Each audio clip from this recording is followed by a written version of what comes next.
आज हम एक्सप्लेन करेंगे सोलो लेवलिंग सीजन 1 को। हमारी कहानी शुरू होती है एक ऐसी दुनिया से जहां पोर्टल्स, जिन्हें गेट्स कहा जाता है, धरती को एक ऐसे डंजन से जोड़ते हैं जो राक्षसों से भरे होते हैं। ये गेट्स अब आम जीवन का हिस्सा बन चुके हैं और इनके साथ साथ एक नई प्रजाति भी उभरी है, हंटर्स। हंटर्स वो लोग होते हैं जिनके पास खास शक्तियां होती हैं, जो इन्हें इन डंजन्स में मौजूद राक्षसों से लड़ने में सक्षम बनाती हैं। हमारे मुख्य किरदार संग जिन-वू का परिचय एक बेहद कमज़ोर हंटर के रूप में होता है। उसे दुनिया का सबसे कमज़ोर हंटर कहा जाता है।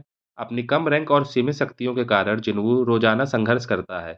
फिर भी अपनी माँ के अस्पताल का खर्चा उठाने और परिवार का पेट पालने के लिए वो लगातार डंजन्स में जाता है, चाहे जान का खतरा ही क्यों ना हो। जिन-वू की माँ एक रहस्यमयी बीमारी से कोमा में है, जिसे एटर्नल स्लीप कहा जाता है। उसकी छोटी बहन अभी स्कूल में पढ़ रही है। यही 2 लोग उसके जीने और लड़ते रहने की सबसे बड़ी वजह हैं। एक दिन जिन-वू का डंजन को क्लियर करने के लिए एक रेड पार्टी में शामिल होता है। इस रेड का नेतृत्व अनुभवी हंटर कर रहे होते हैं, जैसे कि अनुभवी हीलर संग चियूल और दयालु सपोर्टर हंटर जूही, जो जिन-वू के लिए नरम दिल रखती है। टीम इस डंजन को आसान समझकर इसकी गंभीरता को नज़रअंदाज कर देती है। शुरुआत में वे गॉब्लिन्स और कोबोल्ड्स जैसे कमज़ोर राक्षसों से भिड़ते हैं, जिन्हों अपनी कमज़ोर रैंक के बावजूद बहादुरी से लड़ता है। कई बार मौत के मुहाने पर पहुंच जाता है, लेकिन फिर भी हार नहीं मानता। अचानक उन्हें एक छुपा हुआ दरवाज़ा मिलता है, जो रहस्यमय कमरे की ओर जाता है। संभावित खजाने के लालच में वे सभी अंदर चले जाते हैं। वहां उन्हें एक प्राचीन मंदिर दिखाई देता है, जो विशाल पत्थर की मूर्तियों और एक वेदी से भरा हुआ होता है। माहौल में डर साफ झलकता है। अचानक मूर्तियां जीवित हो जाती हैं और एक जानलेवा ट्रायल शुरू हो जाता है। असल में ये जगह एक एस रैंक डंजन होती है, एक मौत का जाल जो उनकी क्षमता से कहीं अधिक खतरनाक होता है। मूर्तियां हमला करना शुरू कर देती हैं और डंजन में अफरा तफरी मच जाती है। कुछ हंटर्स को तुरंत मार दिया जाता है, कोई पत्थरों के नीचे कुचल दिया जाता है, तो कोई मूर्तियों के हथियारों से घायल हो जाता है। जिन्हों घायल और थका हुआ अपने साथियों को मरते हुए देखता है और उसे जूही खतरे में दिखती है, तो उसके अंदर की सुरक्षा भावना जाग जाती है। वो अपने जख्मों की परवाह किए बिना उसके सामने ढाल बनकर खड़ा हो जाता है और एक जानलेवा वार को अपने शरीर पर झेल लेता है। वो अपनी तलवार से वार रोकता है, जूही को धक्का देकर बचाता है और खुद गंभीर रूप से घायल हो जाता है। एपिसोड के चरम पर बचे हुए हंटर्स उस वेदी पर लिखे संकेतों को पढ़ने की कोशिश करते हैं। उन्हें विश्वास होता है कि यही मूर्तियों को रोकने की कुंजी है। जिन्हों खून से लथपथ और बेहोशी की कगार पर संकेत पढ़ने में मदद करता है। अंत में वे समझ जाते हैं कि उन्हें स्टैच्यू ऑफ द गॉड को झुककर प्रणाम करना है। अपनी आखिरी ताकत इकट्ठा करके जिन्हों सभी बचे हुए हंटर्स को मूर्ति के सामने झुकने के लिए कहता है। जैसे ही वे ऐसा करते हैं, मूर्तियां रुक जाती हैं। एपिसोड का अंत होता है जहां जिन्हों और जिनजू ही समेत कुछ हंटर्स ही जिंदा बचते हैं।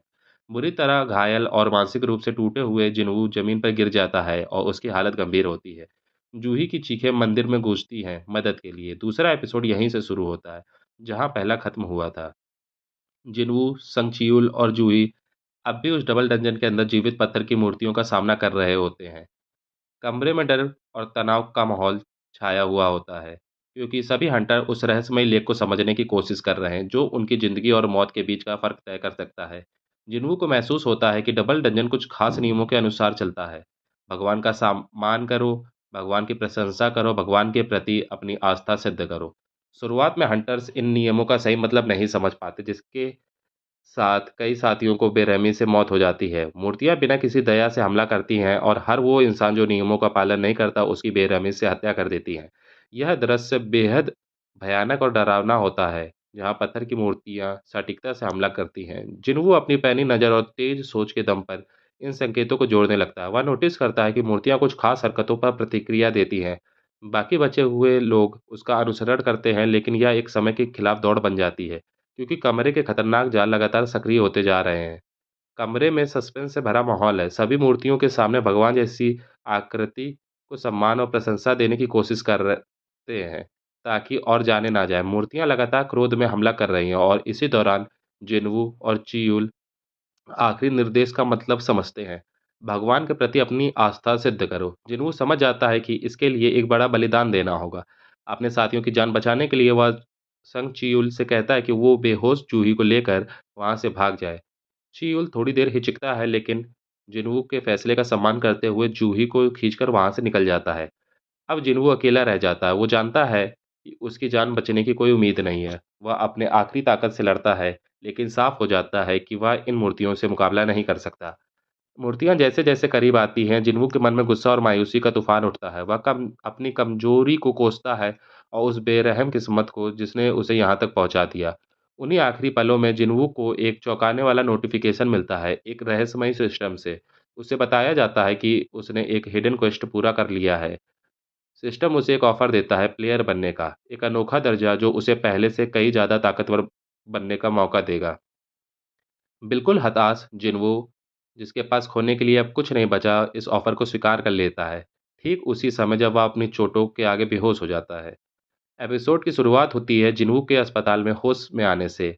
वह 3 दिन तक बेहोश रहा। खिड़की से आती तेज़ धूप उसकी आँखों में चुभती है और वह कुछ पल के लिए भ्रमित हो जाता है। वह अपने सीने को छूता है, यह सोचकर कि उसे डबल डंजन की लड़ाई के जख्म मिलेंगे, लेकिन उसका पूरा शरीर पूरी तरह से ठीक हो चुका होता है। शुरुआत में उसे लगता है कि शायद यह सब एक बुरा सपना था, मूर्तियाँ, साथियों की मौतें और वह रहस्यमयी सिस्टम। सब कुछ एक भ्रम जैसा लगता है, तभी उसके विचारों में खलल पड़ती है। हंटर एसोसिएशन के जांच अधिकारी उससे पूछताछ करने आते हैं।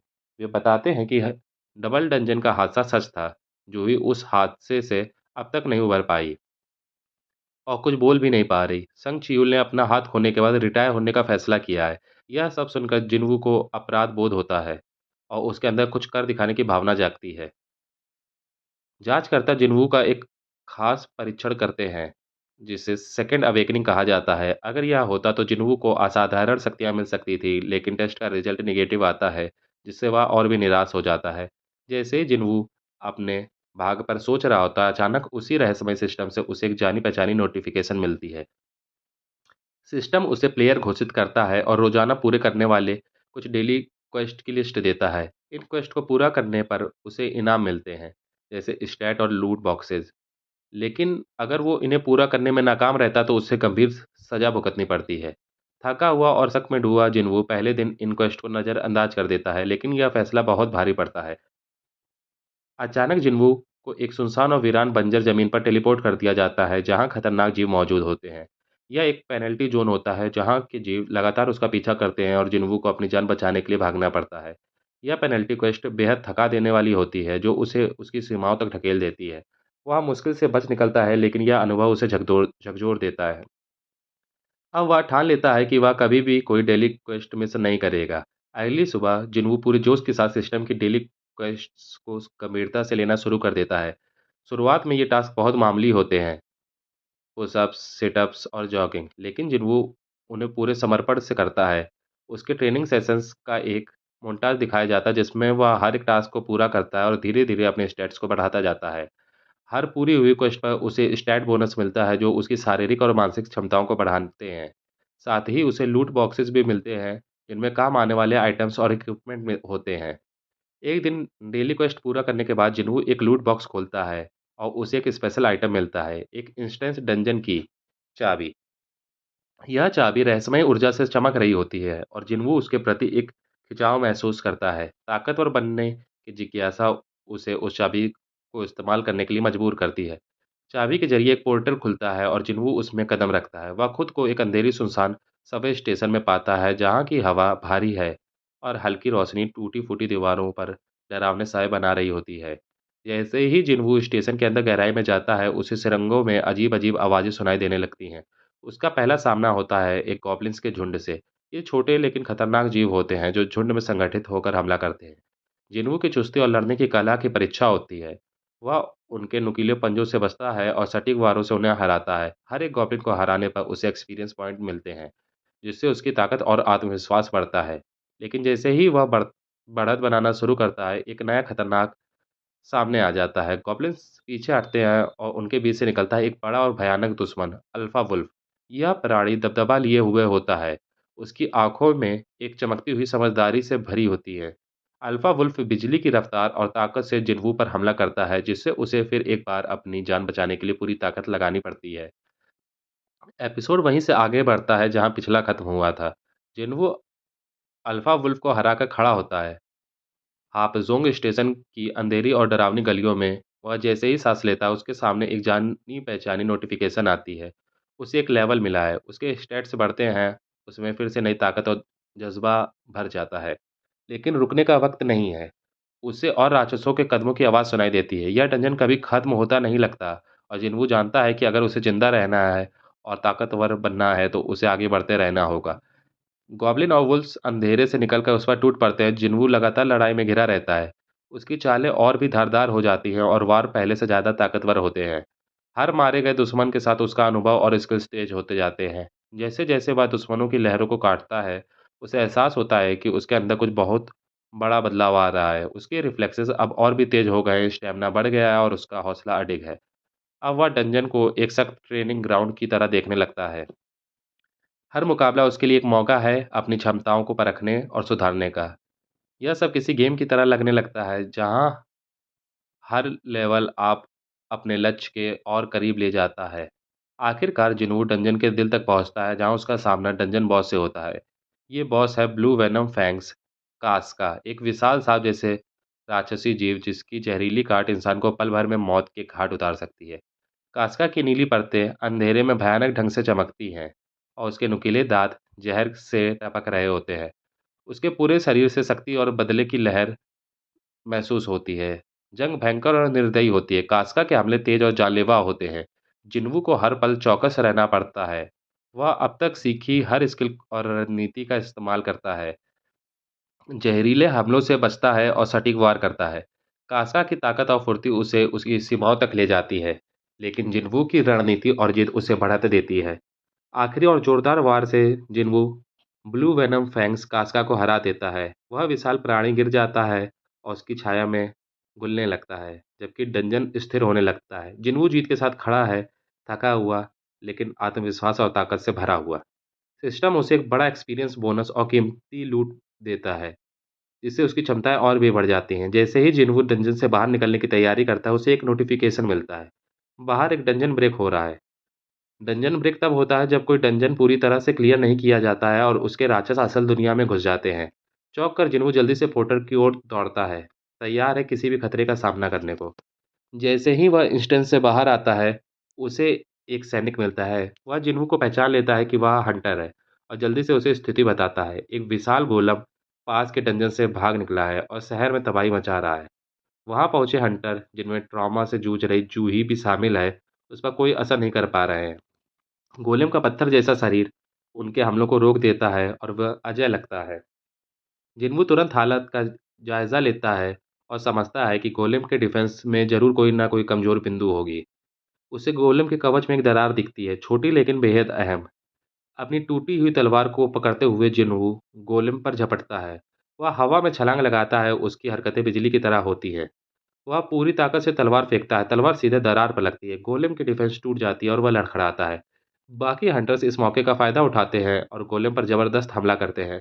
सब मिलकर आखिरकार उस विशाल प्राणी को गिरा देते हैं और उसकी तबाही का अंत कर देते हैं। सभी हंटर्स हैरानी और कृतज्ञता से जिन्वू को देखते हैं, समझ जाते हैं कि उसी की वजह से वे जीत पाए। जैसे ही धूल बैठती है, जिन्वू चुपचाप वहां से चला जाता है। उस जंग पर सोचते हुए उसे एहसास होता है कि शायद गोलम पहले से ज़्यादा घायल था, तभी उसकी योजना इतनी अच्छे से काम कर पाई। यह एहसास उसे विनम्रता और संकल्प से भर देता है। वह जानता है कि उसे अभी बहुत कुछ सीखना है, बहुत लंबा रास्ता तय करना है, लेकिन वह अब ठान चुका है कि और ताकतवर बनेगा और अपने अपनों की रक्षा करेगा। एपिसोड शुरू होता है जब जिन्वू सी रैंक हंटर डोंग सुक के नेतृत्व में एक सी रैंक डंजन रेड में हिस्सा लेता है।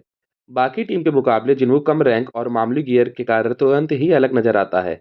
डोंगसुक अपने 5 साथियों के साथ मिलकर एक सी रैंक के कीट वाली डंजन को क्लियर करने के लिए एक पिकअप ग्रुप बनाता है। कॉन्ट्रैक्ट के मुताबिक जिन्वू को लड़ाई नहीं करनी होगी और सिर्फ ग्रुप की संख्या पूरी करने के लिए उसे 20 लाख वॉन मिलेंगे, लेकिन वह किसी भी लड़ाई के ड्रॉप्स का हकदार नहीं होगा। यही बात डोंगसुक की मंशा पर जिन्वू को शक करने पर मजबूर कर देती है। इस ग्रुप में जिन्हो भी शामिल है, जो एक डी रैंक का नया हंटर है और यह पहला डंजन रेड है। वह महंगे और ताकतवर गियर से लैस है, जो कि उसके अमीर परिवार की देन है। जिन्वू भले ही स्थिति को लेकर संदेह है, लेकिन वह सावधानी से आगे बढ़ने का फैसला करता है। जैसे ही ये ग्रुप कीटों की डंजन में दाखिल होता है, माहौल एकदम तनावपूर्ण हो जाता है। दीवारें मोटे जाल जैसे सामग्री से ढकी होती है और हवा में छुपे हुए जीवों की सरसराहट गूंजती है। जल्द ही उनका सामना मॉन्स्टर चींटियों के झुंड से होता है और एक जबरदस्त लड़ाई शुरू हो जाती है। डोंगसुक के नेतृत्व में हंटर आसानी से चींटियों को हरा देते हैं और अपनी लड़ाई की काबिलियत दिखाते हैं। लड़ाई के बाद ग्रुप डंजन के और अंदर जाता है और एक कमरे में पहुंचता है जहां डंजन बॉस एक विशालकाय सोता हुआ मकड़ी का राक्षस मौजूद है। कमरे में कीमती मानक क्रिस्टल बिखरे हुए हैं जो नीली चमक के साथ अंधेरे को रोशन कर रहे हैं। क्रिस्टल देखकर जिन्हों का ध्यान तुरंत उनकी ओर चला जाता है और वह जिन्हों के कॉन्ट्रैक्ट की समीक्षा करता है। उसे पता चलता है कि चूंकि ये क्रिस्टल बैटल ड्रॉप से नहीं है, इसलिए जिन्हों को भी इसमें पूरा हिस्सा मिलना चाहिए। यह बात डोंगसुक और उसके साथियों को पसंद नहीं आती। उन्होंने पहले ही तय कर रखा था कि सारा लूट वो खुद रखेंगे और अब वे जिन्हों और जिन्हों को धोखा देने की योजना पर अमल करते हैं। वे दोनों को बॉस रूम में ले जाकर दरवाजा सील कर देते हैं जिससे वे अंदर फंस जाते हैं। इसी दौरान वे जानबूझकर उस विशाल मकड़ी को जगा देते हैं इस उम्मीद से कि वह जिन्हों और जिन्हों को मार डालेगी। मकड़ी की कई आंखें डरावनी चमक के साथ खुलती है और कमरे में अफरा तफरी मच जाती है। जिन्हों डर से कांपने लगता है और अनुभव की कमी के कारण ठीक से लड़ नहीं पाता। जिन्हों मगर शांत और केंद्रित रहता है। वह स्थिति का जल्दी विश्लेषण करता है और डंजन बॉस से भिड़ने के लिए तैयार हो जाता है। जिन्हों और विशाल मकड़ी की लड़ाई रोमांचक और बेहद खतरनाक होती है। वह अपनी फुर्ती और लड़ाई की स्किल्स का इस्तेमाल करता है ताकि मकड़ी के जानलेवा हमलों से बच सके और सही समय पर जवाबी वार कर सके। मकड़ी की ताकत और आकार भले ही भयानक हो, लेकिन जिन्हों की रणनीति और इच्छा शक्ति उसे बढ़त दिलाते हैं। वह मकड़ी के कमजोर हिस्सों को निशाना बनाता है जिससे उसे भारी नुकसान पहुंचता है। जैसे जैसे लड़ाई चरम पर पहुंचती है, जिन्हों एक के बाद एक घातक वार करता है और अंत में उस राक्षसी मकड़ी को हरा देता है। वह जानवर एक दर्दनाक चीख के साथ गिर जाता है और कमरे में सन्नाटा छा जाता है। जिन्हो, जो अब भी डरा हुआ था, जिन्हों की ताकत और संकल्प से हैरान रह जाता है। जिन्हों के सिस्टम इंटरफेस पर उसे मिले एक्सपीरियंस पॉइंट्स और रिवार्ड्स का नोटिफिकेशन आता है, जिससे उसकी क्षमताएं और बढ़ जाती हैं। जिन्हों खून से लथपथ लेकिन विजयी उस पराजित राक्षस के ऊपर खड़ा होता है, जबकि जिन्हो स्तब्ध और सम्मान से देखता है। कभी भयानक लगने वाला डंजन बॉस अब मरा पड़ा है, जिन्हों की बढ़ती ताकत और संकल्प का प्रमाण है। अभी वे सांस भी नहीं ले पाते कि तभी डॉक्सुक और उसका ग्रुप फिर से बॉस रूम में आ जाता है। जब वे बकरी को मरा हुआ और जिन्हों व जिन्हों को जिंदा देखते हैं तो उनके चेहरे पर हैरानी और गुस्सा साफ झलकता है। उन्हें एहसास हो जाता है कि जिन्हों को मारने की उनकी योजना पूरी तरह नाकाम हो गई।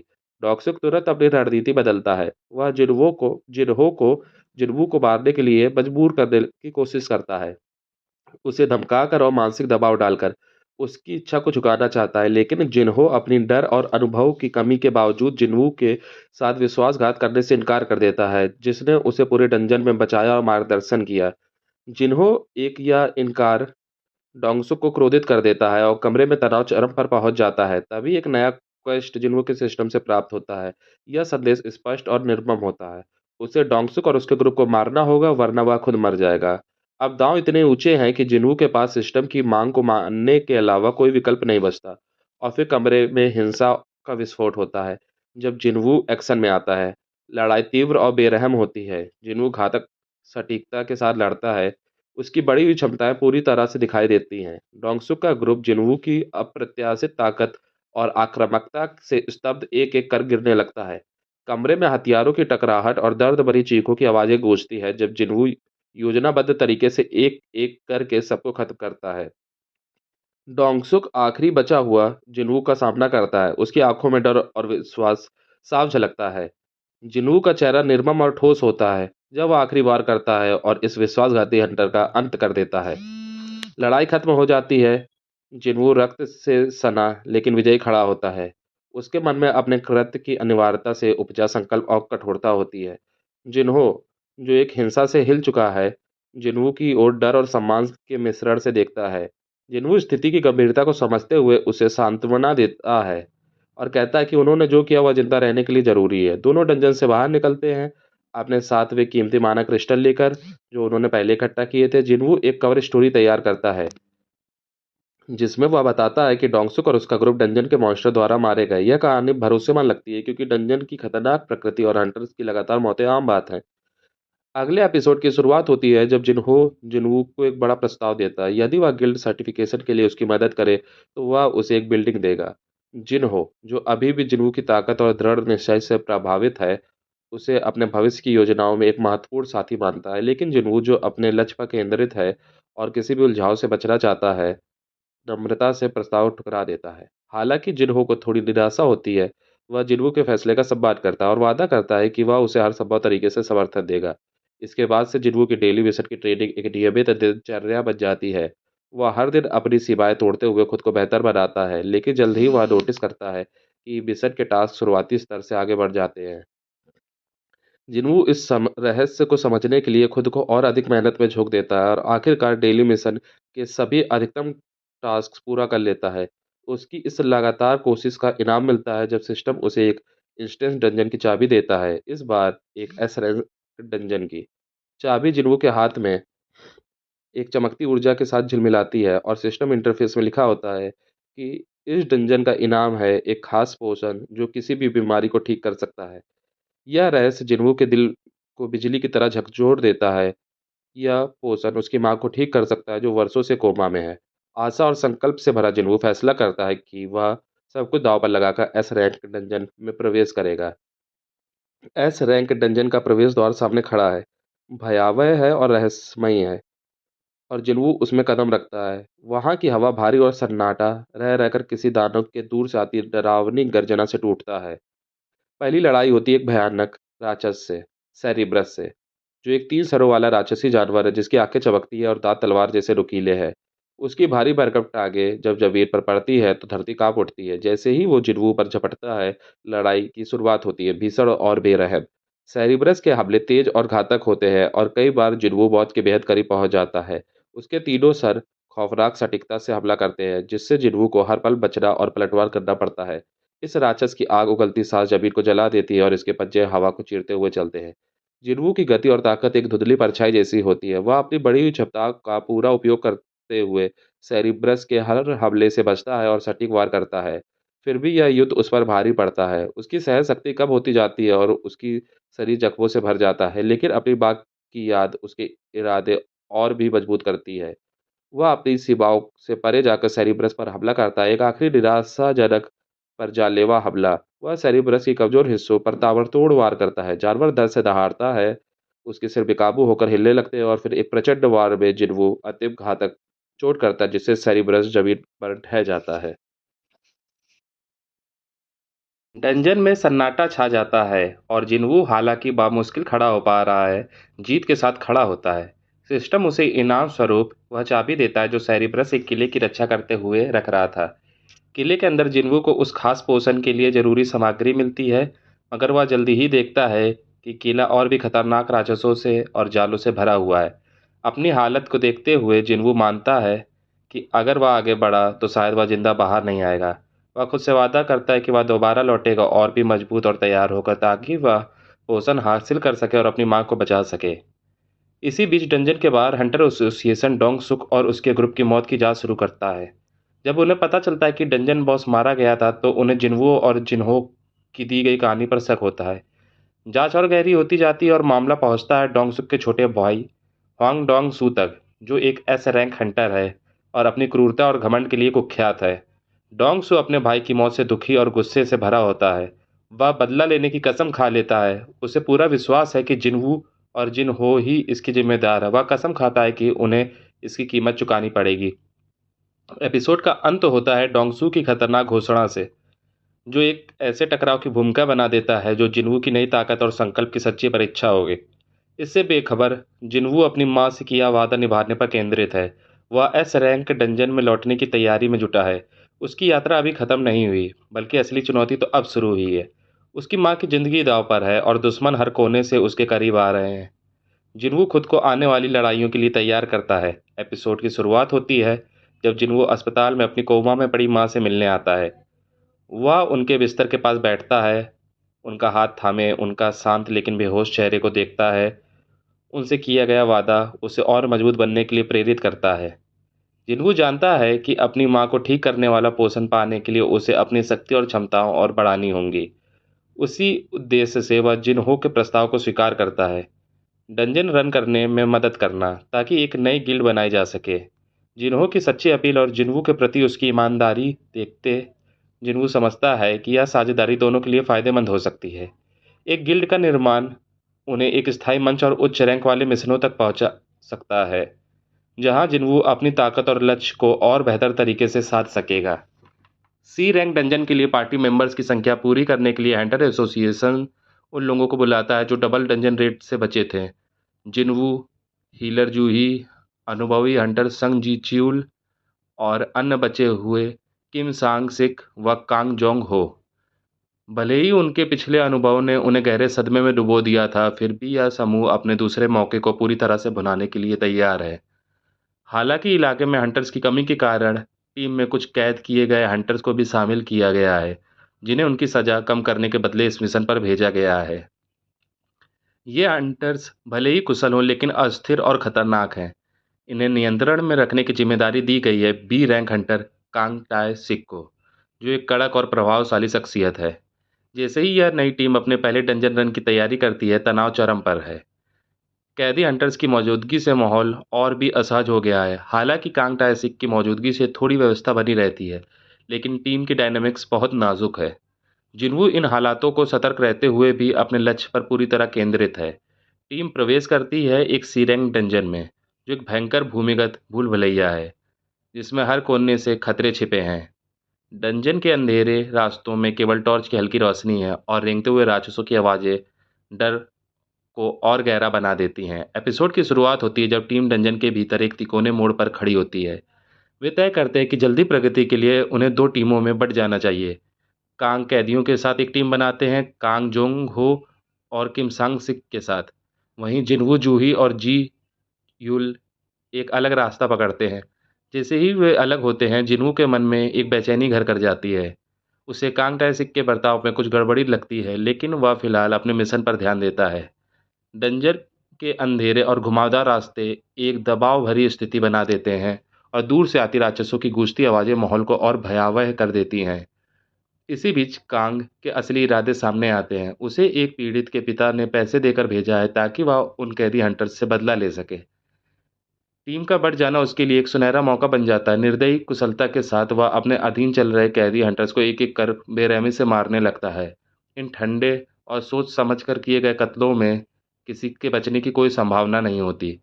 कांग जोंग हो और किम संग सेक, जो अपनी राह पर आगे बढ़ रहे होते हैं, अचानक इस रक्तपात के दृश्य पर पहुंच जाते हैं। वे भय और अविश्वास में डूब जाते हैं, लेकिन इससे पहले कि वो कुछ कर पाते, कांग तैसिक उन्हें भी जल्दी से खत्म कर देता है ताकि अपने अपराधों को छिपा सके। उधर जिन्वू की टीम को इस सब की कोई भनक नहीं होती, मगर जब उनके साथियों से संपर्क टूट जाते हैं तो उन्हें घबराहट और चिंता घेर लेती है। जिन्वू, जूही और चियुल दौड़ते हुए वापस उसी तिकोने मोड़ पर आते हैं। वहां पहुंचकर वे अपने साथियों की लाशों और खून से सना हुआ कांग तायसिक देखते हैं, जो बिल्कुल भी पछताता नहीं लगता। जिन्हों की आंखों में गुस्से और बदले की आग जल उठती है और वह कांग का सामना करने के लिए आगे बढ़ता है।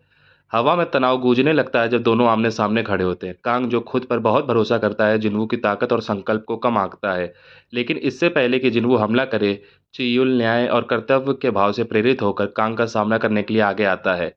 अपनी उम्र और पुराने घावों के बावजूद चियुल की आंखों में संकल्प की आग जल रही होती है। चियुल और कांग के बीच लड़ाई भयंकर और तीव्र होती है। चियुल अपने सालों के अनुभव और रणनीति समझ कर इस्तेमाल करता है, निर्दयी कांग का डटकर मुकाबला करता है। चियुल की फुर्ती और सटीक वार बेहद प्रभावशाली होते हैं, लेकिन कांग की क्रूर ताकत और हत्या की नीयत धीरे धीरे भारी पड़ने लगती है। चियुल कई गंभीर वार करने में सफल होते हैं, लेकिन कांग का बेरोक हमला अंततः उन पर हावी हो जाता है। अपने बचे हुए साथियों की रक्षा के लिए चियुल आखिरी सांस तक लड़ते रहते हैं, लेकिन अंत में कांग उन्हें गंभीर रूप से घायल कर देता है।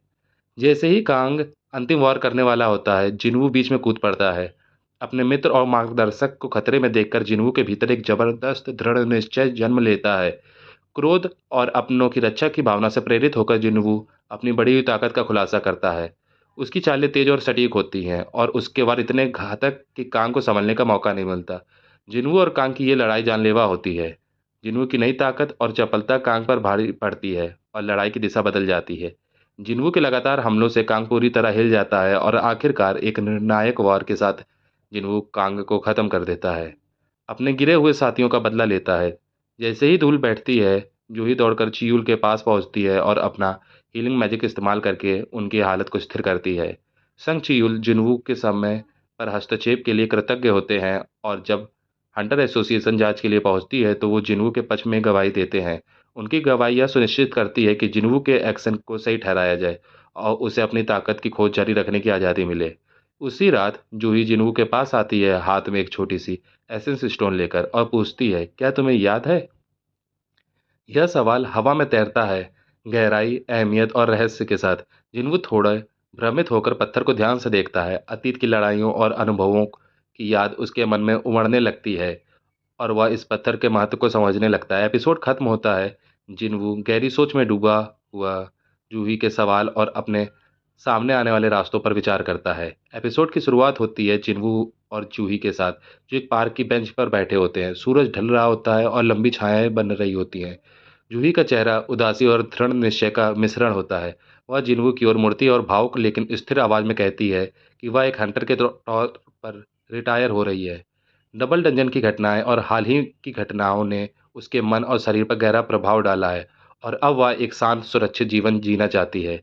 वह जिन्हों को एक छोटा सा कागज देती है जिसमें उसका पता लिखा होता है और कहती है कि अगर वह कभी उस इलाके में हो तो उससे जरूर मिले।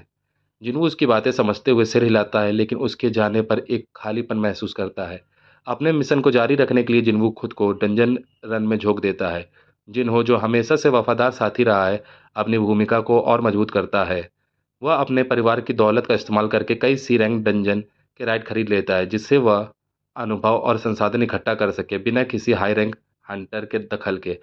पार्टी की न्यूनतम आवश्यकताओं को पूरा करने के लिए जिन्हों कुछ लो रैंक हंटर को भर्ती करता है, लेकिन असल डंजन क्लियर करने का काम सिर्फ वो और जिन्हों करते हैं।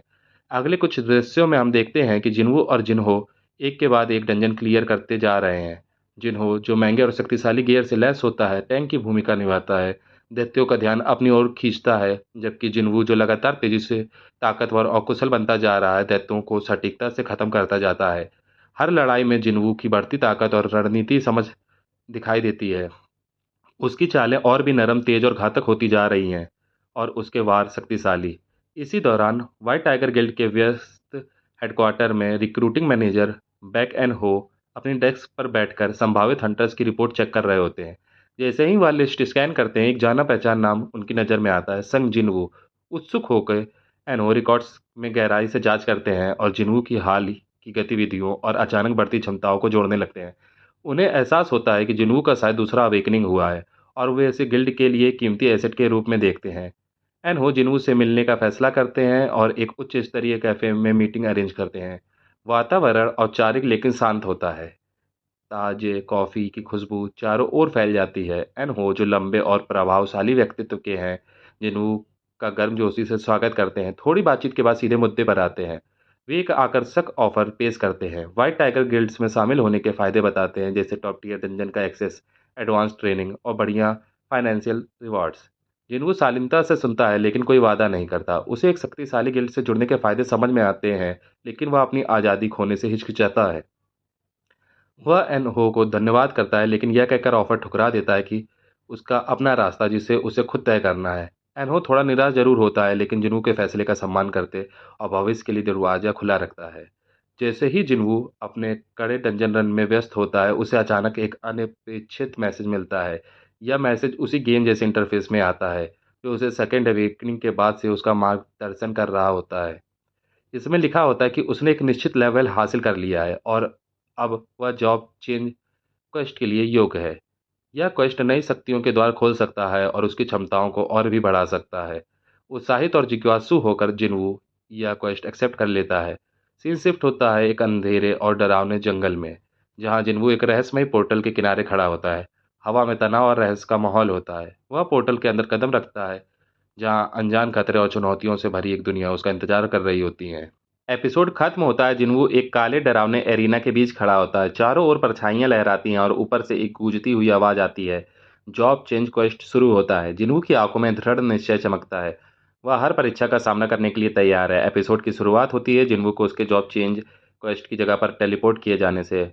वह सामने पाता है कि एक विशाल और डरावना किला जो आसमान तक फैला हुआ है। हवा में भयानक ऊर्जा घुली हुई होती है और अंधेरे पत्थरों की दीवारों को जलती मसालों की रोशनी थोड़ा बहुत उजागर कर रही होती है। जैसे ही जिन्वू किले के अंदर कदम रखता है, किले के दरवाजे जोर से बंद हो जाते हैं और उसका ट्रायल शुरू हो जाता है। अंदर घुसते ही जिन्वू पर शक्तिशाली दुश्मनों की लहरें टूट पड़ती हैं। सबसे पहले आते हैं बख्तरबंद नाइट्स, जिनकी तलवार धुंधली रोशनी में चमकती हैं।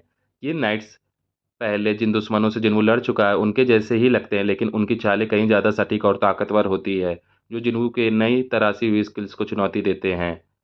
वह वार करता है, ब्लॉक करता है और हर स्टील की टकराहट महल के बड़े हॉल में गूंजती है। हालांकि ये नाइट्स बेहद मजबूत होते हैं, लेकिन जिन्वू की दृढ़ता और फुर्ती उन्हें मात देने में कामयाब होती है। जैसे जैसे वह महल के अंदर की ओर बढ़ता है, नाइट्स की जगह एक घातक असैसिन्स ले लेते हैं। ये दुश्मन बेहद तेज और खामोश होते हैं। उनके खंजर जिन्वू के महत्वपूर्ण अंगों को निशाना बनाते हैं।